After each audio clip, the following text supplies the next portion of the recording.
In Parashat Hazinu, we have a clear example of the word emunah, faith, a very important word in Jewish life, and it's used in a really interesting way in Parashat Hazinu in a very quintessentially biblical way.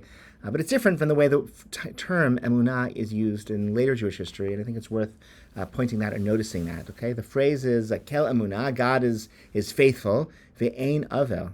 God is faithful rather than false, rather than corrupt, rather than unreliable.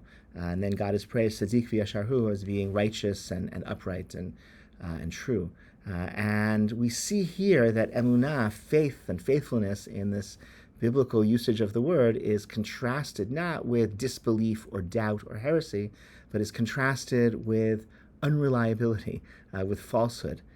And that's a very quintessential biblical understanding of emunah. We see it already in Sefer Breshit. Amin v'Hashem. Avraham is praised as having faith in God, which really, in context, means that he trusted God, that God would fulfill God's promises to Avraham. So in English, you would say this is belief in rather than belief that. It's not about a dogma. It's not about a doctrine. It's about trust and the knowledge that God is reliable, that one can trust God and put one's faith in God. Okay, kel emunah ve'ein avel. That's the dichotomy that is set up in Parashat Hazinu.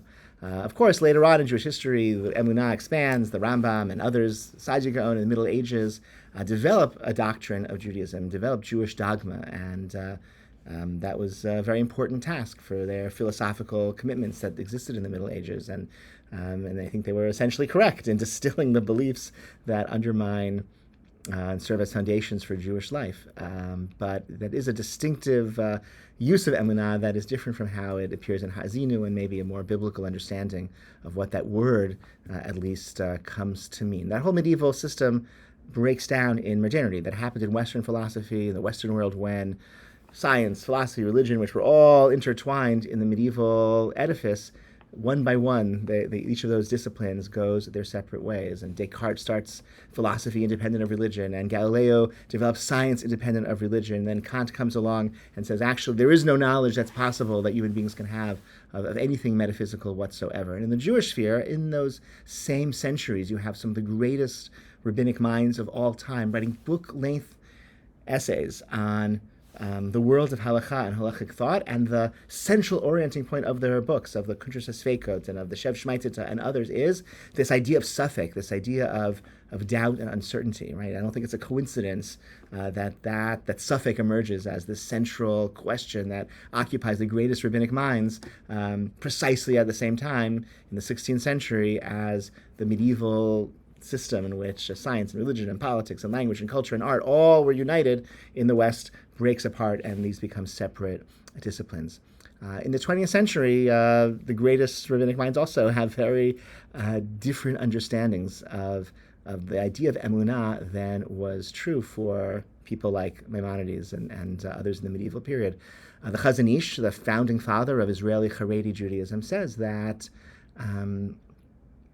it's impossible to have true heresy in our modern world because God doesn't intervene miraculously in human affairs the way God once did. And so, a good old-fashioned heretic was somebody who knew of God's existence and still battled against God, whereas today God is so distant and keeps an arm's length from the affairs of humanity that you can't really blame a heretic. They're not really heretics like the good old-fashioned kind. And at the same time, the Rav Kook, who's the founding father of Israeli religious Zionism, one of the founding fathers of Israeli religious Zionism, says that because the world is getting better, you don't have true villains, true heretics, because everyone is really trying to do the right thing. Even people who have really radically different worldviews and ways of life that seem really opposed to what we might believe and hold to be sacred, they're also trying to do what's right and trying to be good people and make the world a better place, because everything is becoming better. And he thought in the early 20th century, everything is improving, everything is getting better, so there aren't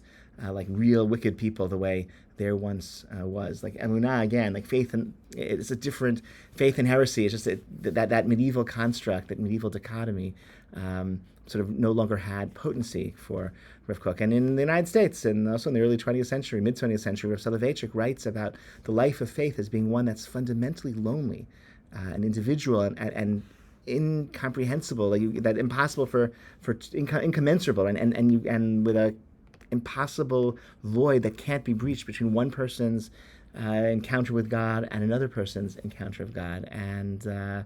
And he wrote that and spoke that way, not because of doubt, but because of just the understanding of what it means to be a human individual. And that was his phenomenology of the religious experience. And so maybe that biblical model of faith as trust, and that it's not about, again, not a doctrine, not a dogma, not belief but belief in that God is trustworthy, that that God's promises can be counted upon, and that God doesn't distort or isn't corrupt and is righteous and doesn't falsify things. Maybe that's a emunah that we can hold on to as well, even now. On the bottom of the source sheet, I have a link to an essay by Rabbi Ben Nun, where these ideas are presented in a very clear way for those of you who read modern Hebrew, and also a drasha that I delivered some years ago, in which these ideas were developed a little bit more extensively. I wish you all a Shabbat Shalom. Hope to see you over Shabbat and over the coming days as well.